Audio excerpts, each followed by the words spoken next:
প্রিয় শিক্ষার্থীবৃন্দ, যে যেখানে আছো তোমরা প্রত্যেকেই ভালো থেকো, সৃষ্টিকর্তা তোমাদের ভালো রাখে এই দোয়া করে আমি Mohammad Sakhawat Hossain, chief instructor computer, Khulna polytechnic institute, Khulna. আমি আজকে তোমাদের ক্লাস শুরু করছি ডাটা স্ট্রাকচার অ্যান্ড অ্যালগোরিদমের 3য় চ্যাপ্টার এবং আজকের 3য় লেকচার লিনিয়ার অ্যারে। আজকের যে কন্টেন্ট লিনিয়ার অ্যারে সম্পর্কিত। তোমরা এই অধ্যায়ে তোমরা লিনিয়ার অ্যারে সম্পর্কে মোটামুটি ধারণা পাবে এবং লিনিয়ার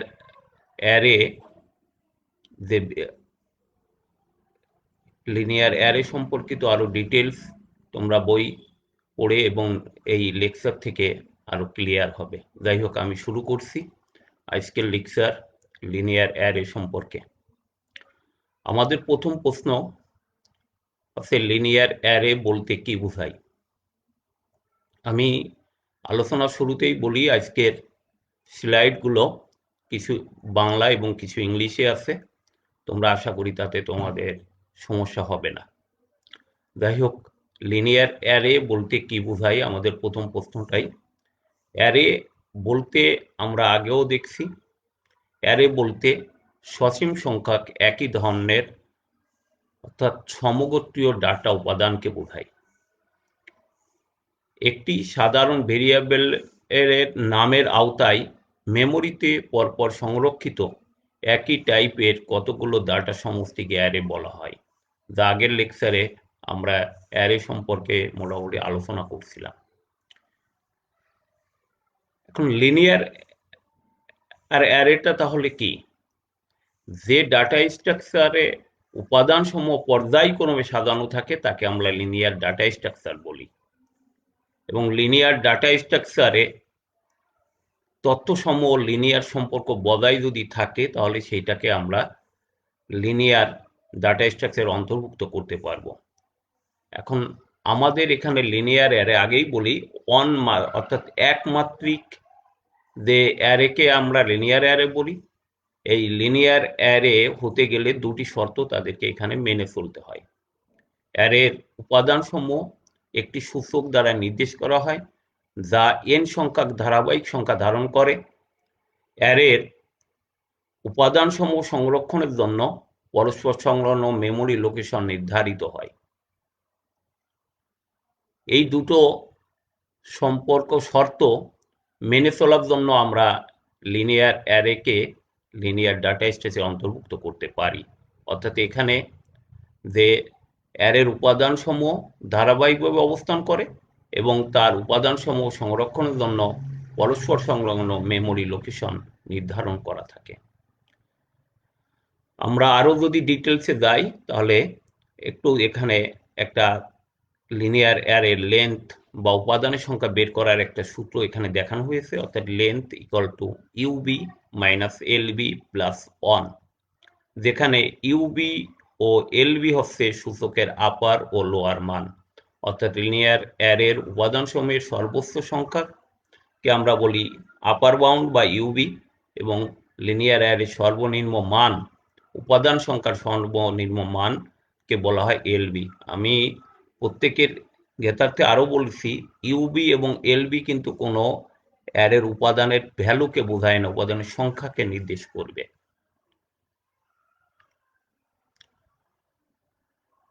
এরপর আমরা জানবো মেমোরি লোকেশন। কয় ধরনের মেমোরি লোকেশন সাধারণত আমরা দেখে থাকি ডাটা স্ট্রাকচারে। মেমোরি অর্থাৎ ল্যাঙ্গুয়েজের উপর যদি ভিত্তি করি আমরা দুইভাবে মেমোরি স্পেস অ্যালোকেট করতে পারি। এক নম্বরে স্ট্যাটিক মেমোরি অ্যালোকেশন, একটা ডাইনামিক মেমোরি অ্যালোকেশন। তোমরা প্রত্যেকেই হয়তো জানো, স্ট্যাটিক মেমোরি লোকেশন সাধারণত স্থির বা ফিক্সড সাইজ যে মেমোরিগুলোর ক্ষেত্রে ব্যবহৃত হয়, আর ডাইনামিক এই সাধারণত এক্ষেত্রে কোনো বাধ্যবাধকতা থাকে না। অর্থাৎ যে ডাটা সংরক্ষণ করার জন্য যতটুকু ডাটা স্পেস আমার দরকার থাকে সেটা আছে ডাইনামিক মেমোরি অ্যালোকেশন। আমি যদি ল্যাঙ্গুয়েজের ভাষায় যদি বলি, কোনো ল্যাঙ্গুয়েজ যেমন প্যাসকেল এবং ফরট্রান মানে কম্পাইল করার সময় স্ট্যাটিক্যালি মেমোরি অ্যালোকেট হয়। এই কারণে প্রোগ্রাম নির্বাহের সময় অ্যারে সাইজ ফিক্স থাকে। এই পদ্ধতিকে স্ট্যাটিক মেমোরি অ্যালোকেশন বলা হয়। অর্থাৎ এখানে যে প্রোগ্রাম নির্বাহের সময় অ্যারের যে সাইজটা অবশ্যই ফিক্সড থাকবে। আর ডাইনামিক মেমোরি অ্যালোকেশনের ক্ষেত্রে যেমন সি ল্যাঙ্গুয়েজের ক্ষেত্রে কয়টি ডাটা আমাদের সংরক্ষণ করার প্রয়োজন তা ইউজারকে জানিয়ে দেওয়ার বাধ্যবাধকতা থাকে না, অর্থাৎ কম্পিউটারকে জানিয়ে দেওয়ার বাধ্যবাধকতা থাকে না। সেক্ষেত্রে প্রোগ্রাম চলাকালীন সময় ডাটা সংরক্ষণ ও ব্যবহারের জন্য নিজেদের প্রয়োজন অনুযায়ী মেমোরি অ্যালোকেট হয়। এই পদ্ধতিকে ডাইনামিক মেমোরি অ্যালোকেশন বলা হয়। আমরা আশা করি তোমরা বুঝতেই পারছো স্ট্যাটিক এবং ডাইনামিক মেমোরি অ্যালোকেশন কি জিনিস। আমরা এর পরবর্তী স্লাইডে দেখব লিনিয়ার অ্যারেকে কিভাবে মেমোরিতে উপস্থাপন করা যায়। আমরা এখানে তোমরা একটা কম্পিউটার মেমোরি এখানে সিম্বলিক আকারে দেখানোর চেষ্টা করা হয়েছে, অর্থাৎ এল এ লিনিয়ার অ্যারেকে আমরা সংক্ষেপে এল এ বলছি।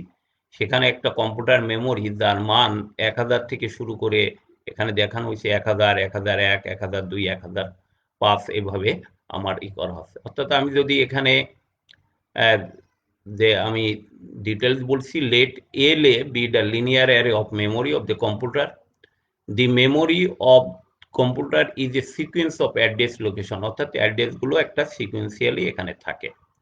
এই সিকোয়েন্সিয়ালি যে মেমোরি অ্যাড্রেস থাকে এর স্টার্টিং অ্যাড্রেসটাকে আমরা বলি অ্যাজ এ বেস অ্যাড্রেস, অর্থাৎ ফার্স্ট যে এই বেস অ্যাড্রেস অর্থাৎ ফার্স্ট যে এলিমেন্টটা মেমোরি যে লোকেশনে স্টোর হবে সেইটাকে বলা হয় প্রথম মেমোরি অ্যাড্রেস এবং যাকে আমরা বলি বেস অ্যাড্রেস। এখানে বেস অ্যাড্রেস অর্থাৎ এল এ লিনিয়ার অ্যারের বেস অ্যাড্রেস 1000 এখানে দেখানো হয়েছে। আমরা তাহলে যে আমরা মেমোরিগুলোকে আমরা কিভাবে তাহলে এখানে করা হয় কিভাবে ক্যালকুলেট করতে পারি সেটা একটা সূত্র আকারে এখানে দেখানো হয়েছে। লোকেশন অর্থাৎ মেমোরি লোকেশনটা কি হবে, memory L A K equal to base L A plus W into K minus lower bound. এখানে ডাব্লুটা হচ্ছে যে is the number of words per memory cell, অর্থাৎ মেমোরি সেলের যে নাম্বার কত ওয়ার্ডে এই নাম্বারটা থাকবে সেইটা। আর এখানে কেটা হচ্ছে যে আমাদের যে লোকেশনে আমরা বের করতে চাচ্ছি সেইটা কে, আর বেস অ্যাড্রেস তোমরা আগেই জানছো। আর এখান থেকে লোয়ার বাউন্ড অর্থাৎ যে কোথা থেকে আমরা মেমোরি শুরু করব। এটা আরো পরের স্লাইডে আরো ডিটেলস দেখতে পারবে। এখানে আমরা একটা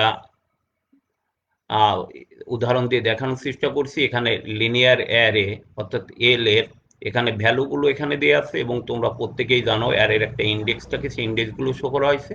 আর এখানে আমরা যে মেমোরি অ্যাড্রেসগুলো এখানে দেখানো হয়েছে, যেখানে বেস অ্যাড্রেস 1000 থেকে শুরু হবে। এর পরের স্লাইডে আরো আমরা দেখতে পারবো এখানে ওই যে 1001, 1002 এভাবে মেমোরি লোকেশনগুলো দেখানো হয়েছে। আমরা এখানে একটা এক্সাম্পল দিয়ে তোমাদের মেমোরি লোকেশনটা কিভাবে ক্যালকুলেট করা হয় সেটা বোঝানোর চেষ্টা করছি।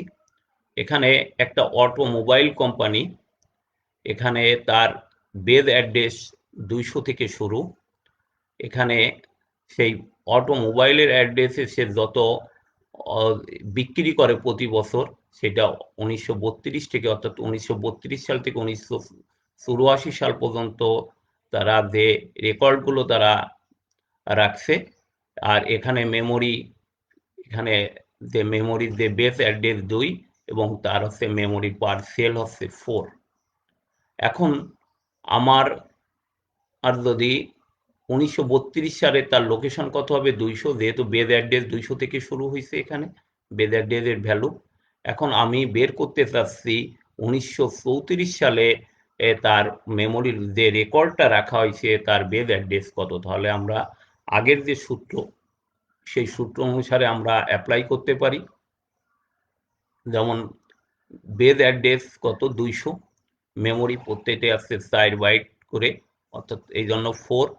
তার বর্তমান লোকেশন আমরা বের করতেছি 1965, তাহলে 1965 থেকে আসছে আমার লোয়ার বাউন্ডটা কত, লোয়ার বাউন্ড আছে 1932। তার মানে আমার এখানে ক্যালকুলেশন করে 332। এভাবে আমরা যে কোনো অ্যাড্রেসকে আমরা এখানে লিনিয়ার অ্যারেতে ক্যালকুলেশন করতে পারি। এটা তোমরা আরো ভালো করে ক্লিয়ার করবে আমার এই স্লাইড শেষে। এটাকে আরো ভালোভাবে যদি তোমরা এটি পড়ো এবং দেখো তাহলে আমার মনে হয় যে এটা ক্লিয়ার হবে। লিনিয়ার অ্যারেকে আমরা এভাবে মেমোরিতে উপস্থাপন করতে পারি। এটা তোমাদের পরীক্ষার জন্য খুব ইম্পর্ট্যান্ট, তোমরা প্রত্যেকে দেখবে। আমরা আগের লেকচারে আমরা দেখছিলাম ডাটা স্ট্রাকচারের অপারেশন কয়েক ধরনের।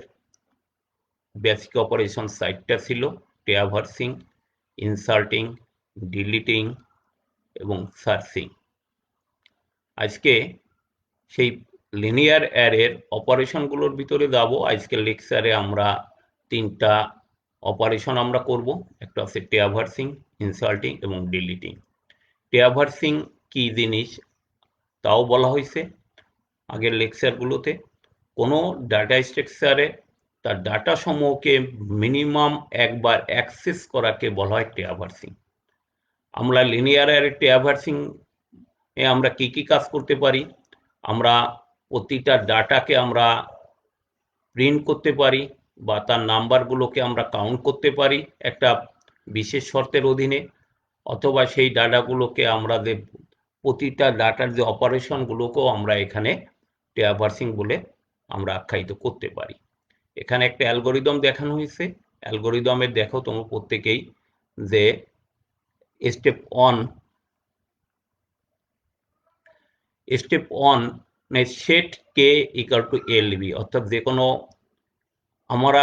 আমার একটা অ্যারেতে যদি 1000 উপাদান থাকে তাহলে আমরা যে 1000 উপাদানই যে অ্যাক্সেস করব এমন নয়। আমরা সেখানে একটা লোয়ার বাউন্ড সিলেক্ট করতে পারি যে আমরা 100 থেকে শুরু করে আপার বাউন্ড হয়তো 200 পর্যন্ত আমরা করি। সেই জন্য আমরা যে কোথা থেকে আমরা কাউন্ট করব সেইটার জন্য সেইটার ভ্যালুকে আমরা দিই এলবি, এবং কত ডাটা পর্যন্ত আমরা এটা কাউন্ট করব সেটাকে ইউবি। সেই জন্য আমরা প্রথমে একটা স্টেপ ওয়ানে সেট কে ইকুয়াল টু এলবি, অর্থাৎ কোন ডাটাগুলো লিনিয়ার অ্যারের কোন ডাটা উপাদানগুলো থেকে অ্যাক্সেস করব সেটাকে আমরা ডিনোট করছি কে দিয়ে, এবং সেই কে এর মানটা কত আপার বাউন্ড থেকে নিশ্চয়ই সমান বা কম থাকবে সে পর্যন্ত আমরা অ্যাক্সেস করব স্টেপ 3 এবং 4 এ। এরপর স্টেপ 3 তে আমরা ডাটাকে, এখানে বুঝতেই পারছো একটা লুপ আমরা অ্যাসাইন করেছি, হোয়াইল লুপ, এবং সেই হোয়াইল লুপ হচ্ছে রিপিট করবে 3 এবং 4 স্টেপ, এবং যার স্টার্টিং পয়েন্ট হচ্ছে এলবি, অর্থাৎ এলবিটা এখন কে হিসেবে কাজ করছে।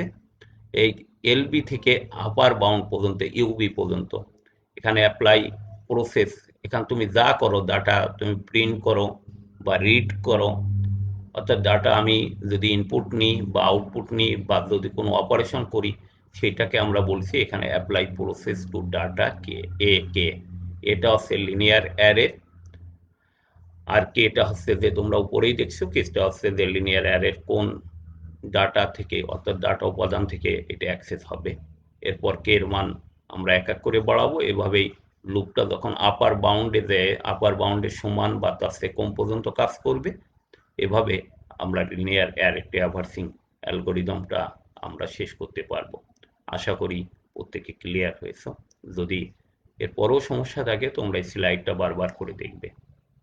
আমরা এরপরে যে কাজটা করব সেটা হচ্ছে লিনিয়ার অ্যারেতে কিভাবে একটা উপাদান ইনসার্ট করা যায়। এখানে আমি তোমাদের একটু গ্রাফিক্যালি দেখানোর চেষ্টা করছি। একটা লিনিয়ার অ্যারে এখানে দেখতে পারছো। সেই অ্যারেতে 1 থেকে 10টা উপাদান আছে, অর্থাৎ 10টি ডাটা আছে। এর মধ্যে 5 নম্বর পজিশনে আমি 50 ভ্যালুর একটা ডাটা আমি এখানে ইনসার্ট করব। তার মানে অ্যারের উপাদান আমার ইনিশিয়াল অ্যারেতে যে 10টি উপাদান থাকলে এখন এখানে উপাদান হবে 11টি, আর এখানে 5 নম্বর পজিশনে 50 ডাটাটা এখানে ইনসার্ট হবে। এখানে দেখানো হয়েছে, অর্থাৎ যে ডাটা এই দেখো ঠিকই 4 পরে 50 ডাটাটা এরপরে এখানে ইনসার্ট হয়েছে, এবং 5 নম্বর উপাদান 6 নম্বর স্থানে চলে গেছে। এভাবে যেটা আগে ছিল ডাটা উপাদান 10, এখন হচ্ছে ডাটা উপাদান 11। আমরা এই ডাটা কিভাবে এখানে ইনসার্ট করা হয় সেটা আমরা এখানে দেখানো হয়েছে, কিন্তু এর পর্যায়ক্রমিক স্টেপটা কিভাবে হবে তাহলে সেইটা আমরা এরপরে অ্যালগোরিদমে দেখব। তারপরেও আমি তোমাদেরকে এখানে একটু এখানে গ্রাফিক্যালি বোঝানোর চেষ্টা করছি। আমার যদি এই 5 নম্বর পজিশনে যদি আমি এই 50 ডাটাকে সরাসরি দিই তাহলে এই 5 নম্বর পজিশনের যে ডাটা ভ্যালু এটা মুছে যাবে। সেজন্য আমাদের এই ডাটাগুলোকে ইনসার্ট করার পূর্বে আমরা লিনিয়ার অ্যারের অর্থাৎ যে আপার বাউন্ডের সীমানাকে 1 বাড়িয়ে তার আগের ডাটাটাকে আমরা ওখানে আগে ইনসার্ট করে নিব। যেমন 10 নম্বর যে ডাটাটা 10 নম্বর পজিশন থেকে 11 নম্বর পজিশনে নেওয়া হয়েছে, এরপরে 9 নম্বর পজিশনকে 10 নম্বরে, 8 নম্বর পজিশনকে 9 নম্বরে, 7 নম্বর পজিশনকে 8 নম্বরে, 6 নম্বর পজিশনকে 7 নম্বরে এবং 5 নম্বর পজিশনের ডাটাকে 6 নম্বরে নেওয়া হবে। ফলে 5 এবং 6 নম্বর পজিশনে ডাটা ভ্যালু কিন্তু একই থাকছে, অর্থাৎ অর্থাৎ 5 যে ডাটাটা ভ্যালু যদি 5 হয় সেই 5 নম্বর ঘরেও থাকবে, 6 নম্বর ঘরেও থাকবে। এখন যদি আমরা আইটেম অর্থাৎ ডাটা উপাদানের সেই যে কাঙ্ক্ষিত যে ভ্যালুটা আমরা ইনসার্ট করছি সেটাকে যদি আমরা 5 নম্বরে দিয়ে থাকি তাহলে আর আমার ওই ডাটাটা হারিয়ে যাওয়ার সম্ভাবনা থাকছে না, অর্থাৎ 50 যে ডাটা উপাদানটা এই 5 নম্বরে অ্যাক্সেস হবে এবং 5টা আগেই 6 নম্বরে চলে গিয়েছিল। এভাবে আমরা ডাটা ইনসার্ট করতে পারি এবং সর্বশেষে আমরা ডাটা ভ্যালুগুলোকে যেহেতু একটা উপাদান বাড়ছে এই জন্য অ্যারের সাইজটাকে আমরা 1 বর্ধিত করে দিব। এটা ব্ল্যাকবোর্ড থাকলে আমি প্রতিটা স্টেপ তোমাদেরকে ভালো করে দেখাইতে পারতাম। যাই হোক, তোমরা বইতে এটা স্টেপ বাই স্টেপ করা আছে, তোমরা একটু ভালো করে দেখবে। আমার এই স্লাইডটা আর সাথে অ্যালগোরিদমটাকে মিলিয়ে তোমরা এটা প্র্যাকটিস করলে তোমরা এটা ক্লিয়ার হবে।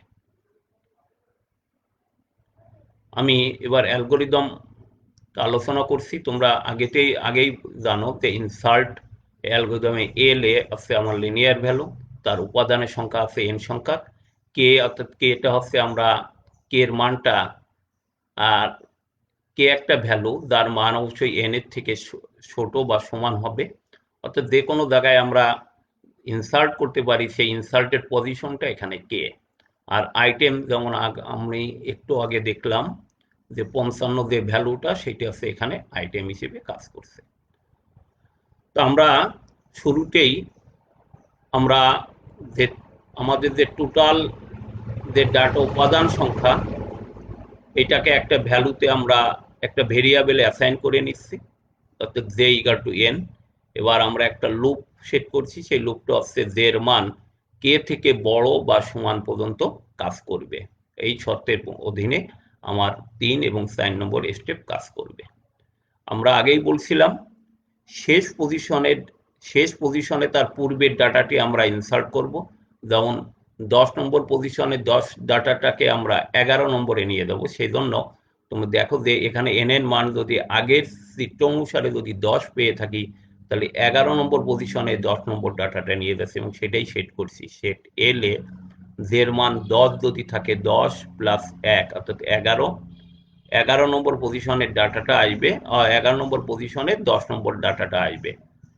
এরপর হচ্ছে লুপটাকে আমরা শেষ করার জন্যই জের মান এক এক করে কমানোর ফলে এরপরে 10 নম্বর পজিশনে 9 নম্বর ডাটা আসবে এবং এভাবেই তোমার আর ওই লুপটা শেষ হবে। এবং কে নম্বর পজিশনে অর্থাৎ যে পজিশনে আমরা ডাটা ইনসার্ট করতে যাই সেই পজিশনে আমরা 6 নম্বর পজিশনের ভ্যালুও পাবো এবং 6 নম্বর পজিশনে তার ভ্যালু তো থাকছেই।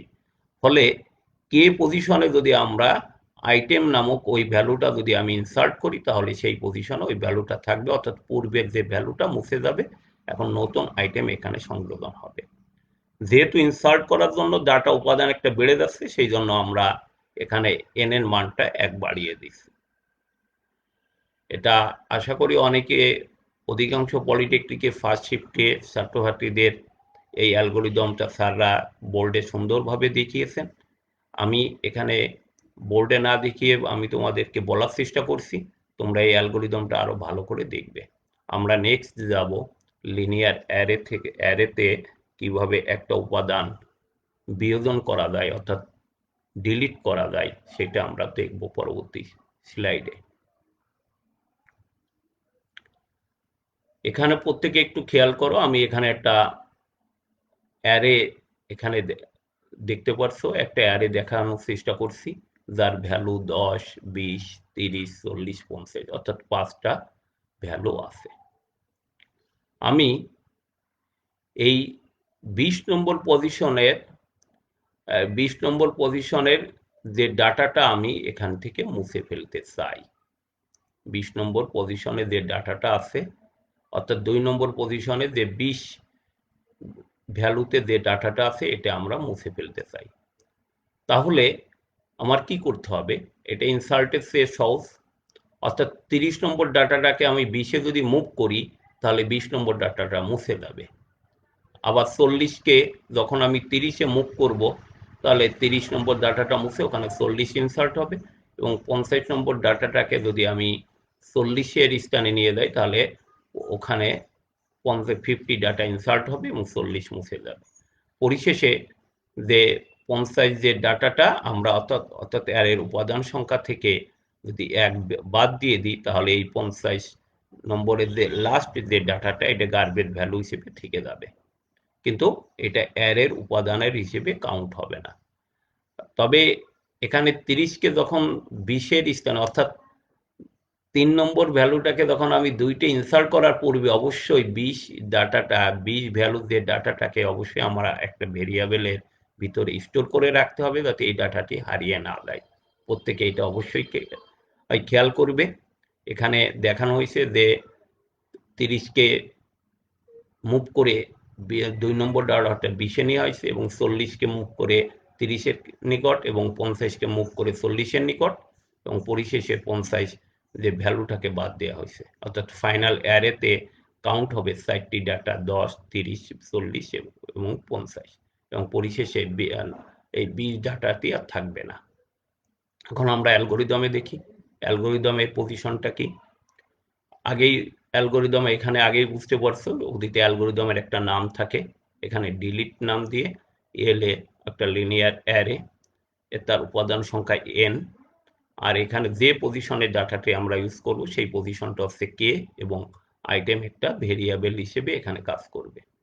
আমরা শুরুতেই বলছিলাম যে 30 নম্বর ডাটাটাকে যদি 20-এ নিয়ে যাই, 20 নম্বর পজিশন নিয়ে যাই তাহলে 30 নম্বর 20 নম্বর 20 ভ্যালুর ডাটাটা মুছে যাবে। সেই জন্য আইটেমের মধ্যে আমরা এখানে এল এ কে অর্থাৎ কে ভ্যালু পজিশনে যে পজিশনে দিই সেই ভ্যালুটা আমরা আগেই স্টোর করে নিয়ে এটাকে সেভ রেখে দেব আইটেম নামক ভেরিয়েবলে। তাহলে এবার আগে আমরা কি করছি, ডাটাগুলোকে পিছনে মুভ করছি, অর্থাৎ ব্যাকহ্যান্ডে আমরা নিয়ে গেছিলাম ইনসার্টিং অ্যালগোরিদমে, আর এখানে আমাদের আপওয়ার্ডে নিতে হবে, অর্থাৎ ডাটাকে উপরে সরাইতে হবে, নিচের ডাটাটা উপরে উঠবে, এভাবে পর্যায়ক্রমে আসবে। সেজন্য আমরা এখানে একটা ফর লুপ ইউজ করছি যা শুরু হবে কে পজিশন থেকে n-1 পর্যন্ত।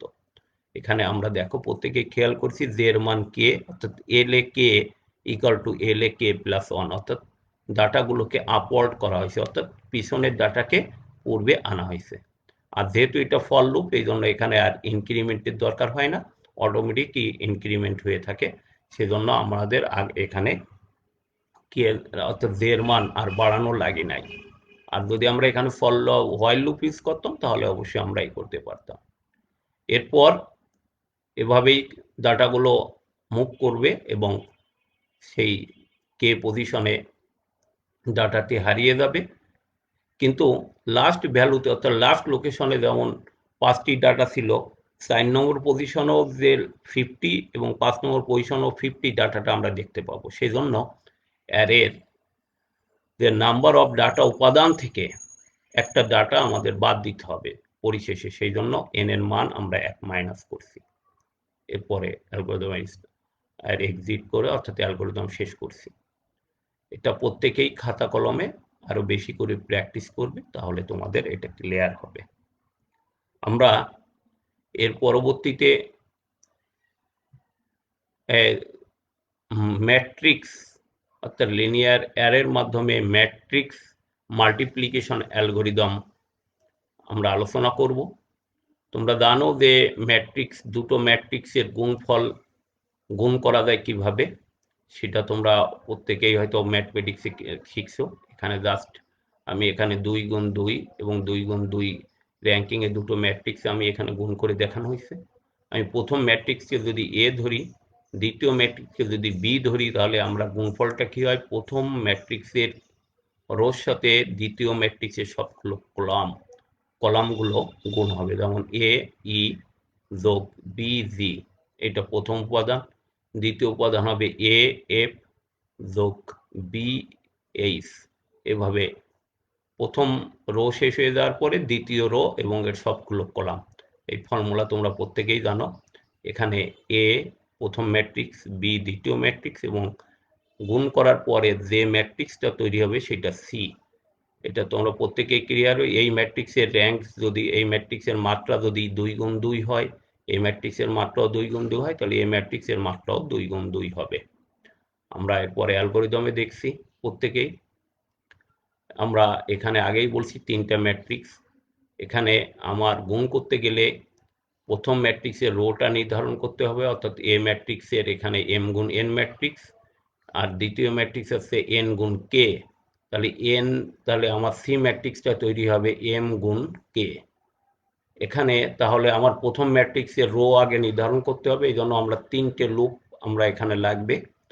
প্রথম লুপে আছে রোটা নির্দেশ করবে, দ্বিতীয় লুপে আছে তার কলামগুলো নির্দেশ করবে, সেই জন্য কে হিসেবে দেখানো হয়েছে দ্বিতীয় ম্যাট্রিক্সের।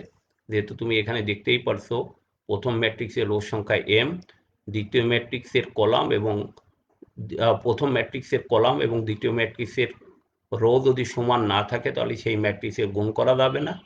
সেই জন্য দ্বিতীয় ম্যাট্রিক্সের কলামটা এখানে দ্বিতীয় লুপ হিসেবে দেখানো হয়েছে।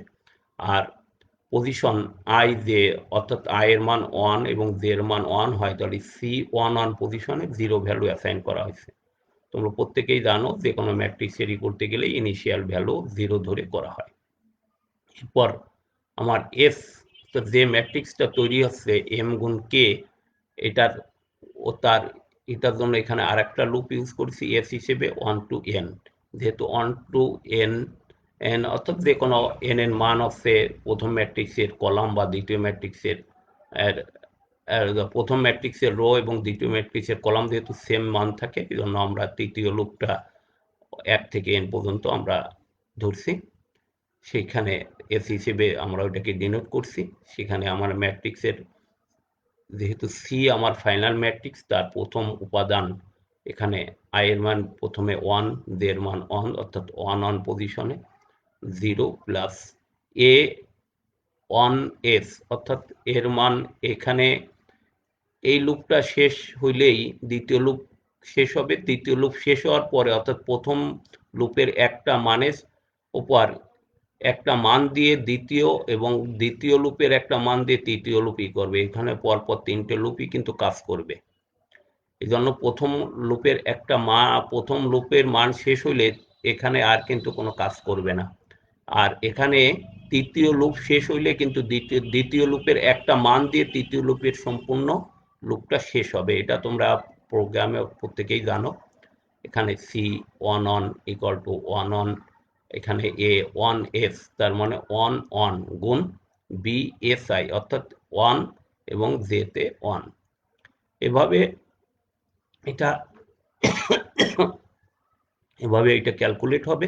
এরপর পরপর 3টে লুপ শেষ হবে, অর্থাৎ প্রথম লুপ শেষ হবে, তারপরে দ্বিতীয় লুপের এক একটা ভ্যালু শেষ হবে। দ্বিতীয় লুপ শেষ হলে আবার তৃতীয় লুপের থেকে দ্বিতীয় মান গ্রহণ করে আবার প্রত্যেকে এইভাবে কন্টিনিউ করবে। এই স্টেপ কন্টিনিউ করলে আমাদের ম্যাট্রিক্সের গুণফলটা চলে আসবে। তো প্রত্যেকে আরো একটু ক্লিয়ার হবা, একটু বেশি বেশি করে স্টাডি করে। নেক্সট, আমরা প্রত্যেকেই প্রোগ্রামে পয়েন্টার কথাটা শুনে থাকি। অ্যারে অফ পয়েন্টার কি জিনিস? আমরা অ্যারেকে স্বাভাবিকভাবেই ডিক্লেয়ার করতে পারি প্রত্যেকেই, যেমন প্রোগ্রামে ইন্টিজার, এই যে অ্যারে এ আর আর এবং তার সাইজটা আমরা দিয়ে থাকি। পয়েন্টার ক্ষেত্রে জাস্ট এখানে একটা পয়েন্টার সিম্বল ইউজ করি, যেমন স্টার দিয়ে সাধারণত আমরা পয়েন্টার সিম্বল ইউজ করি। পয়েন্টার কিছুই না, তার অ্যাড্রেসটা আসলে লোকেট হয়। আমরা যখন কোনো একটা অ্যারে ডিক্লেয়ার করি, সেটা মেমোরির কোন জায়গা থেকে শুরু হয়েছে বা সেই অ্যাড্রেসটা আমরা কখনো জানি না, কিন্তু যদি আমরা পয়েন্টার ইউজ করে থাকি তাহলে আমরা তার অ্যাড্রেসটা বের করতে পারবো এবং মেমোরির কোন লোকেশন থেকে শুরু হয়েছে আমরা এটা বের করতে পারবো। সেই জন্য এখানে লেখা হয়েছে যে as we can declare an array of integer of character in the same way we can define the array of pointer. অর্থাৎ একটা অ্যারে যেভাবে ডিক্লেয়ার করা যায়, আমরা সেম ওয়েতে একটা পয়েন্টারও ডিক্লেয়ার করতে পারবো। একটা an array of pointer is nothing, একটা পয়েন্টার কিছুই না but the collection of address. কিন্তু পয়েন্টারে আমরা অতিরিক্ত যে জিনিসটা পাই, একটা কালেকশন, অর্থাৎ তার অ্যাড্রেসটা আমরা কালেকশন করতে পারি। যেমন এখানে দেখানো হয়েছে যে এখানে দেখো প্রত্যেকেই যে প্রথম উপাদানের ভ্যালু যা দিয়ে আছে, কিন্তু আগে তার অ্যাড্রেস ছিল না। এখানে অ্যাড্রেসগুলো কিন্তু এখানে আমরা জানতে পারি অ্যারে অফ পয়েন্টারে। আর এটি ডিক্লারেশনও খুব সহজ, যে কোনো ল্যাঙ্গুয়েজের ভাষায় জাস্ট পয়েন্টার সিম্বল দিয়ে আমরা অ্যারেটা ডিক্লেয়ার করি এবং এর ভ্যালুগুলো দেখো অ্যারে 0 পজিশনে যে আই ভ্যালুটা আমরা ইউজ করছি তার আগে একটা অ্যাড্রেস আমরা ইউজ করছি। এটাই পয়েন্টারে অ্যারে অফ পয়েন্টার। এখানে সবসময় মনে রাখতে হবে, যদি আমরা পয়েন্টার ইউজ করি তাহলে আমরা তার অ্যাড্রেস লোকেশনটা জানতে পারবো এবং মেমোরি পজিশন দেখে দেখে আমরা এই মেমোরি পজিশন আমরাও দেখতে পারবো। এটাই আমাদের অ্যারে অফ পয়েন্টার। পরে আছে জাস্ট অ্যারে। জাস্ট অ্যারেটা কি জিনিস? জাস্ট অ্যারে এটা একটা ফ্লেক্সিবল সাইজের অ্যারে। যেমন অ্যারেতে আমরা যখন একটা অ্যারে ডিক্লেয়ার করি তখন আমরা তার উপাদান সংখ্যা ফিক্সড করে ফেলাই। তার সাইজ যদি 100 দিয়ে থাকি তাহলে আমরা বলতে পারি যে সেই অ্যারেটার উপাদান সংখ্যা থাকবে 100। কিন্তু জাস্ট অ্যারেতে আমরা ইচ্ছা মতন তার সাইজ পরিবর্তন করতে পারি, অর্থাৎ ইচ্ছা মতন আমরা নিতে পারি। আমাদের যতগুলো ডাটা লাগবে সেই অনুযায়ী আমরা জাস্ট অ্যারেতে আমরা ডাটা ডিক্লেয়ার করতে পারি। যেমন এখানে দেখানো হয়েছে জাস্ট অ্যারে। দেখো প্রথমে আমার প্রথম কলামে সবসময় মনে রাখবা জাস্ট অ্যারে একটা রো হিসেবে, ডিফারেন্ট সাইজের রো হিসেবে এটা ডিনোট করে। কারণ প্রথম রোতে আমার মাত্র 2টো উপাদান প্রয়োজন, 2টো উপাদান নিছি। দ্বিতীয় রোতে দেখো আমার উপাদানের সংখ্যা 6টা দরকার, 6টা এখানে স্টোর করা হয়েছে। তৃতীয় রোতে 3টা। এইভাবে আমরা জাস্ট অ্যারে ডিক্লেয়ার করতে পারি। জাস্ট অর্থাৎ আমি আবারও যদি বলি, জাস্ট অ্যারেটা হচ্ছে আমার প্রয়োজন অনুযায়ী একটা রোতে যতগুলো ডাটা উপাদান আমার দরকার সেই সংখ্যা আমরা এখানে ইচ্ছা মতন স্টোর করতে পারি। যদি আমার এরপরে চতুর্থ রোতে যদি আমার 50টি ডাটা লাগে তাহলে আমরা 50টি ডাটা আমি এভাবে জাস্ট অ্যারে হিসেবে এখানে আমরা স্টোর করতে পারি। যেমন এখানে যে জাস্ট অ্যারে 0 নম্বর কলামে আমার এখানে 2টা ডাটা। দেখো নিউ অফসে মেমোরি লোকেট করার ক্ষেত্রে ব্যবহার করা হয়। এখানে ইন্টিজার অফসে 2 দিছি, অর্থাৎ এখানে তার ভ্যালু দিছি 1 আর 2 স্টোর হবে। দ্বিতীয় রোতে অর্থাৎ 1 নম্বর রোতে এখানে আমরা স্টোর করেছি 6টা এবং 6টা ডাটা আমরা এখানে ইউজ করতে পারবো। তৃতীয় রোতে আমার 3টে ডাটা এবং 3টে এখানে স্টোর করতে পারবো। এটা যদি 2 ডাইমেনশনে হয় তাহলে আমার 1 ডাইমেনশনে 4 সাইজের এবং দ্বিতীয় ডাইমেনশনে দেখো আমি ডাটা এখানে সাইজটা আমরা উদ্ধ রাখছি। এখন আমি যদি জাস্ট অ্যারে যদি ইউজ করে এখানে অ্যারে 0 3 দিয়ে আমি এখানে 3টে ডাটা ইউজ করতে পারছি। এখানে দ্বিতীয় পজিশনে 2টা ডাটা, এখানে 5টা, এখানে 1টা। জাস্ট অ্যারেতে আমরা এই জিনিসটাকে বলা হয় জাস্ট অ্যারে, অর্থাৎ আমার যা লাগবে আমি প্রতিটা রোতে অ্যারের পজিশনে সেই ডাটাগুলো স্টোর করতে পারি। এখানে জাস্ট অ্যারে ডিক্লেয়ারের মতোই জাস্ট এখানে জাস্ট নামক একটা কিওয়ার্ড এখানে ইউজ করা হয়ে থাকে। আমি সময় প্রায় শেষ। আমি তোমাদের এখান থেকে বিদায় নেব। সামনের সপ্তাহে আমরা চ্যাপ্টার 4 লিঙ্ক লিস্টের পরে আমরা ক্লাস নিব। যদি তোমাদের কোনো সমস্যা থাকে বা করে তোমরা কমেন্ট বক্সে জানাবে। আমি সামনের আমি চেষ্টা করব সেগুলো সম্পর্কে আলোচনা করা। লিঙ্ক লিস্টটা অনেক ছাত্রছাত্রীর জন্য একটু কঠিন, তোমরা একটু বই খাতা পড়বে এবং সামনের ক্লাসটা দেখবে, এই আশা রাখে আমি আজকের মতো এখান থেকে বিদায় নিচ্ছি। প্রত্যেককে সৃষ্টিকর্তা যেন ভালো রাখে এই কামনা করে আমি বিদায় নিচ্ছি। ধন্যবাদ।